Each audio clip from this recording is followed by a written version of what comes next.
छत्तीसगढ़ की बड़ी खबरों के साथ आपका स्वागत है। मैं हूं लीना। आइए देखते हैं आज की सुर्खियां।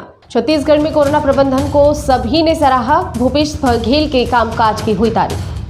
बारिश में 1 करोड़ से अधिक का धान बर्बाद, पूर्व मंत्री बृजमोहन ने लगाया आरोप। नक्सल कैंप को किया ध्वस्त, दस्तावेज और सामग्रियां हुई बरामद।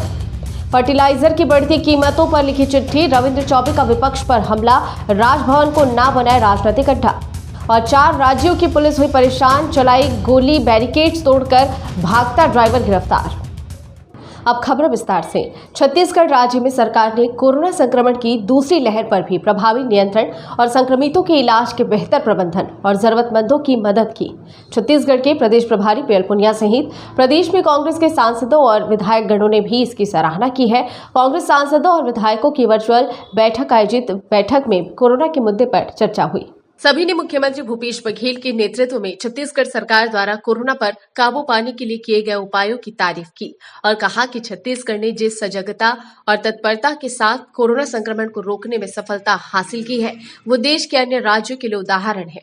राज्य के सीमावर्ती क्षेत्रों के विधायकों ने कहा कि छत्तीसगढ़ राज्य की स्वास्थ्य सुविधा का लाभ पड़ोसी राज्य के लोगों ने भी उठाया है। छत्तीसगढ़ से लगे पड़ोसी राज्यों के कोरोना संक्रमित अपने राज्य में हॉस्पिटल, बिस्तर, ऑक्सीजन और दवाओं की कमी के चलते छत्तीसगढ़ राज्य में इलाज कराने के लिए आए। बैठक में छत्तीसगढ़ राज्य में बीते 1 सप्ताह से कोरोना संक्रमण की दर में तेजी से आ रही गिरावट पर सभी ने संतोष जताया और कहा कि जल्द ही छत्तीसगढ़ राज्य इस महामारी पर पूरी तरह से नियंत्रण पा लेगा, ऐसी उम्मीद जगी है। राज्य में अप्रैल के आखिरी सप्ताह में कोरोना की पॉजिटिविटी दर 31.4% थी, जो अब घटकर 18% पर आ गई है। मृत्यु दर में भी काफी कमी आई है। कोरोना से बचाव के लिए राज्य में टीकाकरण को लेकर लोगों के मन की भ्रांति और संशय को दूर करने के लिए जागरण अभियान संचालित करने का निर्णय लिया गया। मुख्यमंत्री ने आगे बताया कि राज्य सरकार अपने खर्च से राज्य के 18 से 44 वर्ष की उम्र के सभी लोगों का टीकाकरण कराने के लिए हर संभव व्यवस्था और प्रयास में जुटी है। उन्होंने इसके लिए छत्तीसगढ़ सरकार द्वारा तैयार मोबाइल ऐप की जानकारी दी। सभी की सहमति से इस मोबाइल ऐप का नामकरण सीजी टीका रखने का निर्णय लिया गया। मुख्यमंत्री ने इस मौके पर राजीव गांधी किसान न्याय योजना का उल्लेख करते हुए कहा कि हम किसानों की मदद करने के लिए किसी भी स्थिति में पीछे नहीं हटेंगे। उन्होंने कहा कि आगामी 21 मई को छत्तीसगढ़ सरकार राज्य के किसानों को राजीव गांधी किसान न्याय योजना के तहत आदान सहायता की पहली किस्त देगी, ताकि किसान इस राशि से खरीफ की खेती की तैयारी कर सके। भाजपा विधायक और पूर्व मंत्री बृजमोहन अग्रवाल ने कहा कि सरकार की लापरवाही और दूरदर्शी निर्णयों के चलते 1000 करोड़ रुपए से भी अधिक का धान बेमौसम बारिश में उपार्जन केंद्रों और सोसाइटियों में सड़ रहा है। समय बीत जाने के बावजूद अब तक खरीदी केंद्रों में धान पड़ा हुआ है, जो खराब प्रबंधन की ओर इशारा करता है। बृजमोहन अग्रवाल का आरोप है कि सरकार की अकर्मण्यता के चलते मनचाही कटमनी न मिलने के कारण 17 लाख मीट्रिक टन धान सोसाइटियों और उपार्जन केंद्रों में पड़ा हुआ है। 20 लाख मीट्रिक टन धान संग्रहण केंद्रों में पड़ा हुआ है। वहीं पिछले साल की भी लगभग 2.5 लाख मीट्रिक टन धान खराब होकर पड़ा हुआ है। इस प्रकार पूरे प्रदेश में लगभग 40 लाख मीट्रिक टन धान बारिश में खुले आसमान के नीचे रखा हुआ है और उसका उठाव नहीं हो रहा है और न ही मिलिंग हो रही है। अनेक जगह पर धान को कैप कवर से ढककर भी नहीं रखा गया है, जिसके चलते धान भीग कर बर्बाद हो गया।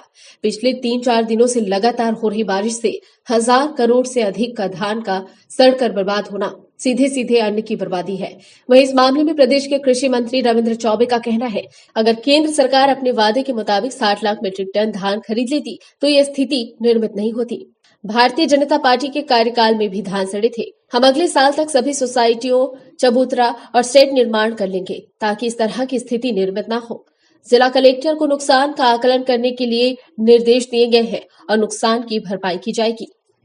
पालनार के जंगलों में नक्सल कैंप को ध्वस्त किया गया। मौके से माओवादियों के दैनिक उपयोगी की सामग्री और दस्तावेज बरामद की गई है। जब्त दस्तावेजों से अनेक खुलासे भी हुए हैं। पुलिस के मुताबिक इन दस्तावेजों में विगत दिनों में बीमारी से मरने वाले माओवादियों के नाम का उल्लेख है। इसमें पीएलजीए बटालियन के कैडर सहित अनेक माओवादियों का मृत्यु होने के संबंध में पत्र उल्लेख है। वहीं बीमारी से बचने के लिए कई माओवादियों के कैडर संगठन छोड़कर भागने का भी खुलासा हुआ है। वहीं जोनल कमेटी सदस्य द्वारा नीचे स्तर के कैडर्स को सही जानकारी नहीं देने का भी आरोप लगाया गया है। ये पूरा मामला गंगालूर थाना क्षेत्र का है। विगत कुछ दिनों से दक्षिण बस्तर क्षेत्र में अंदरूनी इलाका में सीपी महोदय संगठन का अनेक महोदय कैडर बीमारी से परेशान होना तथा कुछ महोदय कैडर्स का बीमारी से मृत्यु होने की जानकारी हमारे पास लगातार आ रही थी। इस दौरान बीजापुर जिला के गंगलू थाना क्षेत्र अंतर्गत आज एक अभियान के दौरान किसी महोदय कैडर द्वारा अपना वरिष्ठ कैडर को लिखा गया एक पत्र भी जब्त हुआ।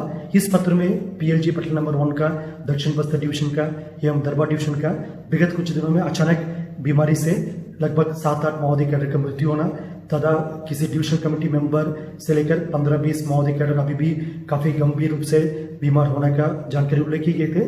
कृषि मंत्री रविंद्र चौबे ने कहा कि पहली बार खाद्य की कीमतों में वृद्धि हुई है। प्रधानमंत्री ने कहा था कि किसानों की आय दोगुनी की जाएगी, लेकिन खाद की कीमत दोगुनी हो गई है। वहीं उन्होंने विपक्ष को नसीहत दी है कि वो राजभवन को राजनीतिक अड्डा न बनाए। मीडिया से चर्चा करते हुए रविंद्र चौबे ने बताया कि खाद की बढ़ती कीमतों को लेकर उन्होंने केंद्रीय कृषि और केंद्रीय उर्वरक मंत्री को पत्र लिखा है। इसके अलावा देश के अन्य राज्यों के कृषि मंत्रियों को भी पत्र लिखा है कि खादी की कीमतों में कमी के लिए केंद्र को चिट्ठी लिखे। कीमत कम नहीं हुई तो किसानों को नुकसान होगा। भाजपा नेताओं द्वारा राजभवन जाकर सरकार की शिकायत करने के मुद्दे पर कृषि मंत्री रविंद्र चौबे ने बीजेपी पर सवाल उठाते हुए कहा कि राजभवन को राजनीतिक का अड्डा नहीं बनाना चाहिए। राजभवन का इस्तेमाल राजनीतिक मोहरे के रूप में नहीं किया जाना चाहिए। बंगाल के राजभवन का वक्तव्य देख रहे हैं, बीजेपी को जनादेश का सम्मान करना चाहिए। सबसे पहले तो बंगाल के राजभवन का लगातार हम लोग वक्तव्य देख रहे हैं। जनादेश का सम्मान करना भारतीय जनता पार्टी को सीखना चाहिए। और दूसरी बात है, छत्तीसगढ़ में जहाँ भी कोई भी बात होती है तो राजभवन तक भारतीय जनता पार्टी के लोग पहुंच जाते हैं।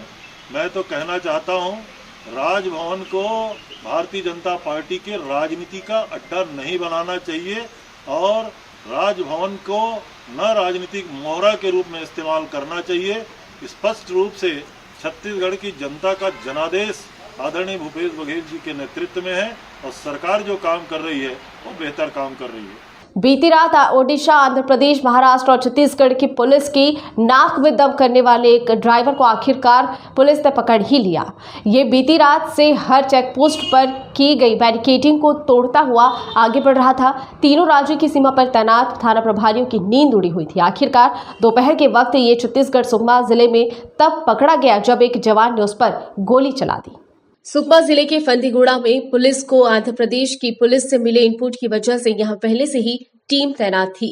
टीम को बताया गया था कि सफेद रंग की स्कॉर्पियो इस तरफ आ रही है। पुलिस की टीम में सीआरपीएफ और पुलिस के जवान मौजूद थे। ड्राइवर पूरी तरफ से यहां पहुंचा और बैरिकेड तोड़ा, मगर गाड़ी रुक गई। सीआरपीएफ के जवान इसकी तरफ बढ़े तो ड्राइवर गाड़ी इन्हीं पर चढ़ाकर रौंदने का प्रयास किया। इस दौरान एक जवान ने ड्राइवर पर गोली चला दी। डीएसपी कृष्ण कुमार पटेल ने बताया कि अब तक ये बात साफ नहीं हो सकी है कि ये ड्राइवर आखिर भाग क्यों रहा था, पुलिस की बैरिकेडिंग तोड़कर कहां जाना चाह रहा था। महाराष्ट्र से ओडिशा और आंध्र प्रदेश जाने के लिए इसने 1 दर्जन से ज्यादा बैरिकेडिंग तोड़ी है और पुलिसकर्मियों को घायल करने का प्रयास किया है। फिलहाल इसके होश में आने का इंतजार है। पुलिस को शक है कि गांजे की किसी डीलिंग का हिस्सा होने की वजह से ड्राइवर भाग रहा हो, क्योंकि इन इलाकों से अक्सर गांजे के तस्कर पकड़ में आते रहे हैं। महामारी एक्ट का उल्लंघन और उस पर पुलिस और तहसीलदार पर कार्रवाई की प्रक्रिया के दौरान जमकर बहसबाजी का वीडियो वायरल हुआ है। मामला जशपुर जिले के कांसाबेल विकासखंड मुख्यालय का है, जिसके बाद दुकान सील करने की कार्रवाई की गई। कांसाबेल में पदस्थ तहसीलदार उमा राज की पूरी टीम के साथ स्थानीय व्यापारी मुकेश अग्रवाल के द्वारा की गई बदसलूकी का वीडियो सोशल मीडिया पर जमकर वायरल हो रहा है। महामारी अधिनियम के तहत तहसीलदार के द्वारा कोरोना संक्रमण को रोकने कलेक्टर के आदेश के क्रियान्वयन के लिए कार्य किया जा रहा था। कार्यवाही के लिए जब तहसीलदार पूरी टीम के साथ व्यापारी की दुकान के पास पहुंची तो उल्टे व्यापारी ही तहसीलदार की टीम पर भड़क उठा और जमकर खरी खोटी सुनाई। मामले में तहसीलदार ने तत्काल दुकान सील कर चालानी कार्यवाही की है। वहीं उच्चाधिकारियों को मामले की जानकारी देते हुए अग्रिम कार्यवाही की बात तहसीलदार ने कही है। मर्यादित ढंग से बात कर रही हैं आप गलत बात कर। बिल्कुल गलत बात नहीं कर रहा हूँ, बिल्कुल सही बोल रहा हूँ। दोनों जन खड़े हैं, जो छापना होगा ये छाप देंगे, आपको जो इलेक्शन लेना होगा ले लेंगे आप। बिल्कुल इतना नहीं रखता हूँ, इतना दबाव में नहीं रखता हूँ किसी के। कोई चोरी नहीं किया हूँ मैं, कोई डकैती नहीं किया हूँ मैं। हर जगह बिक रहा है माल। लॉकडाउन में आम आदमी क्या करेगा? आप तो बोलते हैं कि होम डिलीवरी चालू करवा दो। एक तू चुप रहा, आप बोलते हैं लॉकडाउन चालू करवा दो, हम डिलीवरी हमने चालू करवा दी, देहात का आदमी क्या करेगा? अरे करने देने यार, देहात का आदमी क्या करेगा बताओ तो मैडम, उसका पेट नहीं है क्या? वो सामान लेके नहीं जाएगा क्या? और भी तो बाकी चीजें बिक रही हैं। बारिश के आते ही घटिया कार्यों की पोल खुलनी शुरू हो गई है। ऐसा ही एक मामला रायपुर से सटे पाटन की ओर जाने वाले सड़क पर देखने को मिला। सड़क को बने 4 महीना भी नहीं हुआ और हल्की बारिश में ही ये सड़क धंसने लगा है। बीते 2-3 दिनों से हुई बारिश के दौरान पाटन जाने वाले इस मार्ग के किनारे का हिस्सा धंसने लगा है। हाल ही में ये सड़क बनी है और इसका ये हाल हो रहा है। सड़क धंसने के चलते यहाँ वाहन भी फंसने लगे हैं। जिला पंचायत सदस्य मोनू साहू ने ये मामला उठाया है। मोनू साहू ने आरोप लगाया है कि सड़क में गुणवत्ता विहीन कार्य किया गया था, जिसकी जानकारी पीडब्ल्यूडी में देने के बावजूद किसी भी प्रकार का संज्ञान नहीं लिया गया। अब इस सड़क के रिपेयरिंग का काम किया जा रहा है। ऐसा कौन सा मटेरियल इसमें डाला गया था कि सिर्फ 4 महीने में ही सड़क ढह गया? मोनू साहू ने कहा है कि ऐसे निर्माण कार्यों से दुर्घटना घटने की आशंका बढ़ जाती है। चौथा महीना में कार्य पूर्ण हुआ था इस रोड का, जिसका हालत अभी एक हल्के बारिश में ही रोड धंसने लग गया है, रोड के किनारे किनारे, और ये रिपेयरिंग का भी काम चालू हो चुका है। 1 महीना में ही रिपेयरिंग का काम,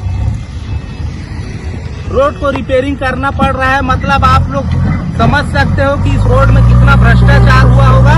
और मैं इस मुद्दा को अपने जिला पंचायत के सदन में, जो पीडब्ल्यूडी के कार्यपालन अभियंता है, उसके समक्ष मैंने इस बात को रखा था कि ये जो रोड का निर्माण है उसमें कहीं न कहीं गुणवत्ताहीन काम हो रहा है, उसका जांच किया जाए। लेकिन उसके बाद हमको अपमानजनक जवाब मिला था उससे, आप इंजीनियर हो क्या, ये हमसे बोला गया था। मैंने कई बार समय समय में जब ये काम चल रहा था, अपना जो अधिकारी है पीडब्ल्यूडी का, उसको मैंने हमेशा अवगत कराते रहा, लेकिन अधिकारियों ने ध्यान नहीं दिया, जिसके कारण से ये रोड आज धंसना चालू हो गया है। और आप देख सकते हैं यहाँ पे रिपेयरिंग का कार्य प्रगति पे है, जोरों शोरों से चल रहा है। दोरनापाल थाना क्षेत्र के पेंटा ग्राम में नक्सलियों ने एक जवान की हत्या कर दी है। घटना मंगलवार देर रात की बताई जा रही है। नक्सलियों ने जवान को घर से अगवा कर लिया, फिर धारदार हथियार से उसकी हत्या कर दी। इसके बाद शव गांव के पास फेंक कर फरार हो गए। मिली जानकारी के मुताबिक गांव में अपने घर पर सो रहे सहायक आरक्षक वेट्टी भीमा को रात करीब 9 बजे कुछ सादे वेशभूषा में नक्सली पहुंचे और दरवाजे को तोड़ते हुए अंदर घुसे। इस दौरान वेट्टी भीमा ने अपनी जान बचाने के लिए खिड़की के रास्ते भागने की कोशिश भी की, मगर नक्सली पहले से घर के चारों तरफ मौजूद थे, जिस वजह से भीमा भागने में असफल रहा और नक्सलियों ने घर से कुछ ही दूरी में पेड़ के नीचे जवान को डंडे और धारदार हथियार से मार दिया। इसके बाद शव को वहीं फेंक कर चले गए। स्वास्थ्य विभाग द्वारा की गई कार्रवाई के बावजूद कई निजी अस्पताल प्रबंधन अब भी कोरोना के मरीजों से तय दर से अधिक बिल की वसूली कर रहे हैं। ऐसे ही 2 अस्पतालों को स्वास्थ्य विभाग ने नोटिस जारी किया है। अधिक बिल वसूली का पहला मामला राजधानी के देवपुरी स्थित जय अम्बे मल्टी स्पेशलिटी हॉस्पिटल का है, जिसे स्वास्थ्य विभाग ने नोटिस जारी किया है। विभाग ने जांच में पाया था कि अस्पताल ने मरीजों से तय शुल्क से अधिक पैसे वसूल किए थे। स्वास्थ्य विभाग ने जारी नोटिस में कहा है कि जय अम्बे मल्टी स्पेशलिटी हॉस्पिटल का निरीक्षण डॉक्टर सृष्टि यदु ने किया था। जांच के लिए गई महिला अधिकारी से डॉक्टर बदसलूकी पर उतर आए थे। अस्पताल प्रबंधन से पूरे बिल और विस्तृत जानकारी चाही गई। डॉक्टर महिला अधिकारी से बदसलूकी और तेज आवाज में तू मैं करते नजर आए। वहीं शासन द्वारा तय किए गए शुल्क से अधिक की वसूली मरीज से की गई है। दूसरा मामला राजधानी के Mittal institute of medical science प्रबंधन का है, जिसने कोरोना मरीज के इलाज में अधिक पैसे वसूले हैं। इसके अलावा रेमडेसिविर इंजेक्शन लगाने से पहले मरीज से सहमति नहीं ली गई थी। अधिकारी ने जांच आदेश में कहा है कि प्रदेश सचिव इंडियन फार्मासिस्ट एसोसिएशन ने Mittal institute of medical science के खिलाफ शिकायत की है। कोरोना संक्रमित मरीज चंद्रशेखर नायक के इलाज के दौरान शासन द्वारा निर्धारित दर से अधिक राशि वसूली और अनियमितताएं की शिकायत की गई। इस संबंध में अस्पताल प्रबंधन को नोटिस जारी कर 2 दिन के भीतर स्पष्टीकरण मांगा गया है। बिलासपुर के विधायक शैलेश पांडे को शहर के व्यापारियों की ऐसी चिंता है कि लॉकडाउन में वे वहां के बुधवारी बाजार पहुंच गए। विधायक को उन लोगों ने घेर लिया जिन्हें लॉकडाउन में घर पर रहना था। उन्होंने विधायक से शिकायत की है कि पुलिस उन्हें परेशान कर रही है। इधर व्यापारी संघ का कहना है कि उन्होंने इस तरह की कोई भी शिकायत नहीं की है। बुधवारी बाजार के दौरे के बाद विधायक शैलेश पांडे ने मीडिया को बताया कि पुलिस बुधवारी बाजार के व्यापारियों को परेशान कर रही है, जबकि ऐसा कुछ नजर नहीं आया, क्योंकि जब व्यापारी संघ से मीडिया ने जानना चाहा तो उन्हें उल्टी बात पता चली। व्यापारी संघ ने पुलिस का पक्ष लेते हुए कहा कि हमने ऐसी कोई भी शिकायत विधायक शैलेश पांडे से नहीं की है। वो सरासर गलत बयानबाजी कर रहे हैं, बल्कि पुलिस तो व्यापारियों का सहयोग कर रही है। गौरतलब है कि अनेक मौकों पर बिलासपुर विधायक शैलेश पांडे जिले की पुलिस पर अपना गुस्सा उतारते रहते हैं। जब भी ऐसा मौका लगा वे पुलिस पर हमलावर हो जाते हैं। अब वे ऐसा क्यों कर रहे हैं, ये उनके शहरवासियों और उनके आकाओं को भी पता है। बुलेटिन में फिलहाल इतना ही। बने रहिए डीबी लाइव के साथ। नमस्कार।